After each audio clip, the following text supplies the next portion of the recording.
And so the Ashanti West unit of the Electricity Company of Ghana is starting a 100-day preventive maintenance work on power distribution lines in the region as the rainy season sets in.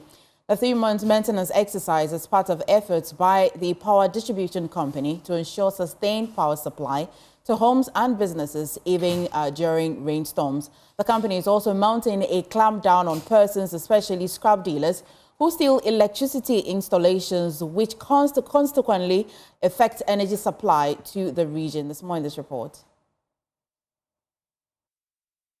Vandalism and stealing of ECG installations, including transformers, cables and protective equipment, have been on the rise in the Ashanti region, with a recent theft case resulting in the death of one at the Obuasi substation. These stolen items are reported to usually end up as scraps purchased by some artisans at the Swami Industrial Enclave.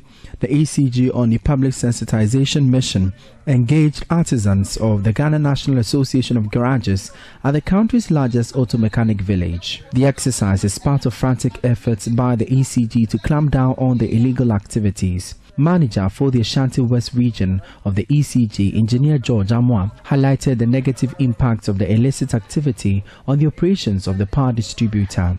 We don't want to run it alone as a company. We need money. Okay, for this company to ensure that everything goes on well. We buy transformers, we buy poles, we buy conductors, almost everything that we use, we buy. And it is the same money that we get that we do. So if you steal, it means we are not going to get it. Because when they continue to steal, it's affecting us as a company, it's affecting us as a nation. Okay. Ashanti Regional Chairperson of the Ghana National Association of Garages, Alhaji Lukman Nuhu Apiedu, hinted at the challenges in fighting the thievery.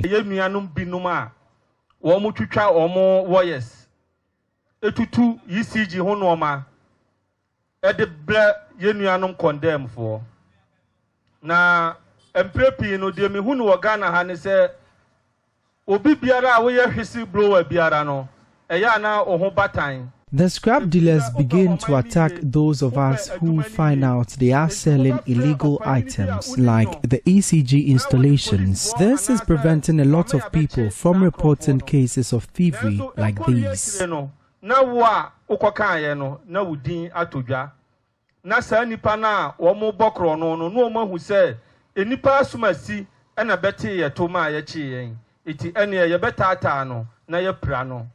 As the rainy season sets in, some exposed parts of the vandalized installations pose danger and imminent power fluctuations in the region. To ensure sustained supply of power, the ECG is embarking on preventive maintenance works on all critical installations in the region. Engineer Amwa again. We've even gotten the message that we are going to carry out 100 days maintenance work. You know, when it rains, the challenges that we face as a company. One, we have instructed all our district office maintenance staff that is doing line inspections. Well, Emmanuel Barikwe will bring us that report from the Ashanti region. Now, let's get on Zoom and engage Benjamin Owusu-Entry, PRO ECG, Ashanti West Unit. Thank you for joining us this morning. First, though, during this 100 days, will consumers still have power? Thank you very much, and a very good morning to your cherished viewers.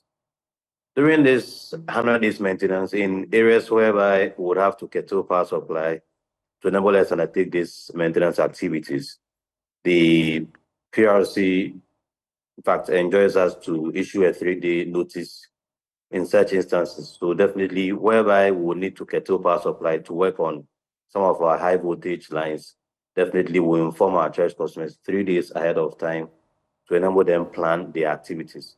But not all maintenance cases will there be outage, but in instances where we require an outage for safety reasons, we will definitely communicate to our cherished customers. So for this 100 days preventive maintenance, which you're going to be telling us exactly what preventive maintenance is when you're answering the question, will it be a bulk preventive maintenance, or you're going to be going places by places, community by community? Thank you very much. When we say preventive maintenance, it means that we would have to undertake the maintenance activity to prevent the outage from occurring, in order to reduce our fault level. So once we embark on preventive maintenance, you realize that our faults level will reduce. The outages will also reduce, and our cherished customers can enjoy stable power supply. So when we say preventive maintenance, this is what it means. But the details of what we'll be doing include that we will not be doing it, maybe let's say bulk, but like we said, we are doing it across all our district levels, because there are some areas that we're working on the LV network, that's the low voltage networks.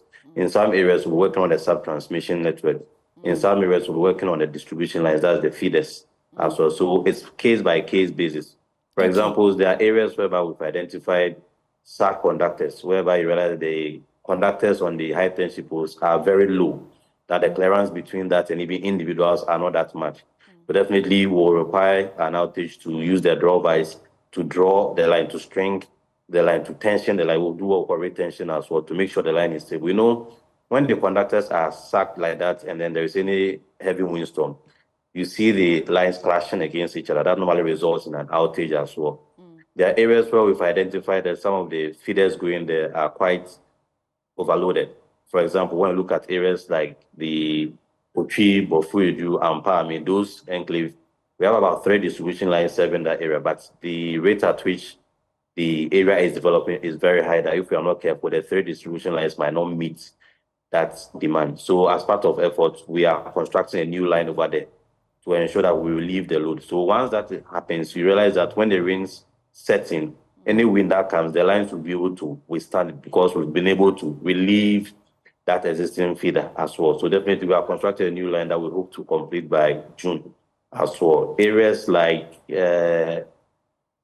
Sepase in Carrier, that enclave also, that same challenge is there as well. Then we also have areas whereby the trees are closer to our network. So anytime it rains, it interferes with our network. And whenever there is any wind, the leaves tends out to interfere on our network. We're very happy when the Atomic Commission, in fact, engaged us. And I think yesterday they started a clearing in Accra. I think your team was there to cover the exercise as well. We'll be doing the same in Ashanti region. So areas whereby we have trees interfering in our network, be it bamboo, be it coconut, be it neem tree, we'll be cutting that tree. That's what we call vegetation control, because once those elements get into the network, it contributes to the outage. Also, we have what we call falling distance as well. We realize that sometimes the trees fall on our network and then our cables lie on the ground. Conductors are cut as well on the ground. Even the poles end up falling on the ground. So we want to prevent that thing. So areas where we have rotting poles or poles that are not firmly fit on the ground, we'll try to replace those poles as part of our maintenance activities. Top of your mind, when you're going to take the power, though you would inform consumers or customers ahead of time, would it be the whole day? Will it be for a number of hours? And what's the maximum number of hours it'll take in a day? Thank you very much. For normally planned maintenance, it's case by case basis. Okay. The number of hours that you spend to do vegetation control might not be the same hours that you spend to replace a rotting pole. Okay. The number of hours you spend to inject a new transformer might not be the same number of hours to restring or retention a conductor as well. So most rarely can sometimes be 4 hours, sometimes 5 hours. But the most important thing is we have the obligation to inform our customers before we put off the power for this planned maintenance activities. What measures are you putting in place to prevent the installations, Electricity Company of Ghana's installations that you have reported that there have been theft cases? What measures are you putting in place? Thank you. We realized that some of the substations that have experienced these attacks were even fenced, and somehow they were able to break the gates, even sometimes even damage the wall. Even someone even had to scale over the wall to do that. So what we are doing is sorry, did I lose? Okay. We are changing how we are fencing this substation. So when we change it, I cannot put the design out for security because probably these people might be watching us, then they will adjust the activities, but we'll change how we fence our substations. Also, we are engaging areas that we feel that these scraps end up at. That is why yesterday we did that important engagement with the Soil Magazine artisans. We hope to meet national security very soon because some of these CCTV cameras installed on our poles and even traffic lights, some of them even capture our transformers and other assets. So engage them to assist us with the footages of these activities as well. Then we intend to engage the Ashanti Regional Police Command very soon as well, because this is a security issue. Though whenever we experience these vandalized activities, we inform the police. We want to make it official that we need their help. So as part of their community police activities, they try to, police our substations for us as well. Okay, we'll go to Obuasi shortly, especially because of what has happened, and you announcing that you had to cut power. Before we go there, what are you doing to protect persons who are complaining that when they blow the whistle, they get some sort of attacks? You put any measures in place for people to feel comfortable to report such theft cases?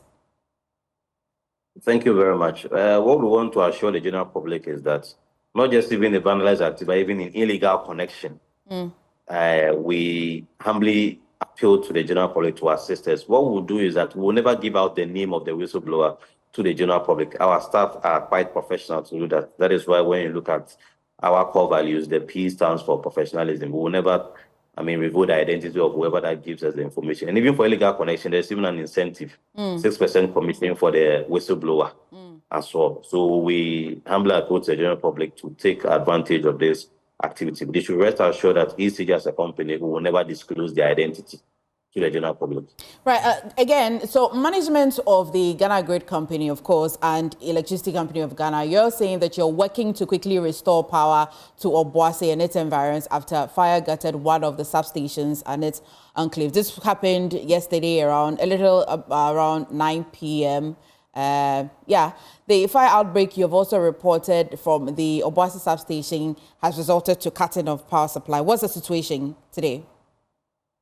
Yep. As we speak, the customers are still off. The incident occurred last night at about 9:12 p.m.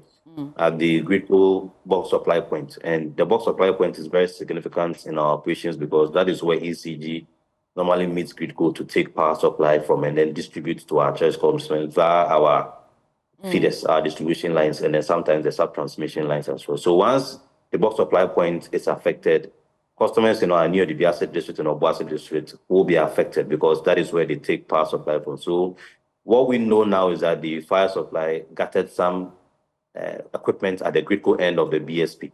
And once the Gridco end is shut down, there is no way power can flow through the ECG end for onward distribution. As we speak, the Gridco engineers are on site assessing the extent of damage before they see what they can salvage to restore power supply to enable ECG also distribute power. Our sub-transmission team is also on site together with the Ashanti South maintenance team as well. So all the engineers responsible for restoring power supply are on site as we speak. But we would want to apologize to our cherished customers that it's as a result of this fire outbreak, not any deliberate acts, but engineers are working assiduously to ensure power supply. Is it normal? Is it very normal that such fire outbreak would be? And did the fire service play any role at all? Have you determined cause of fire at all?